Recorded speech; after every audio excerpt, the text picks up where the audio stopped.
We typically think of gold as an inflation hedge. So is that a little counterintuitive for you, or do you think gold's maybe Yes and moving no. on other We've talked forces here? about this a number of times, David. Yeah. Gold tends to lead inflation. So arguably, gold going to 3,500 a couple months ago led the inflation expectation that we're seeing now.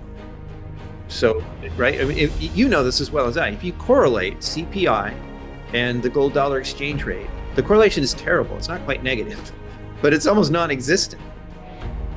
And so, because gold tends to lead, so arguably the gold market sniffed this out in advance, and so now that it's here, it's not doing much. And okay, it dropped a bit. It really, if we're anywhere 33, 34, 3,500 in that range, that's a very high gold dollar exchange rate. I like to call it that instead of the gold price, because in my mind gold is money, and it's like euro dollar exchange rate. It's a forex question in my view.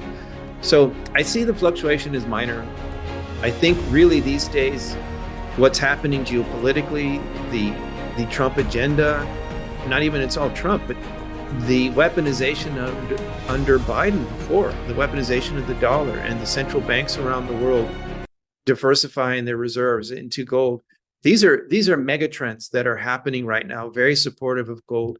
And it's interesting that, if we'd had this conversation a year or two ago, a big surprise by the Fed or a big statement by the Fed would probably have whacked gold a lot more. We'd be seeing $100 moves, something like that.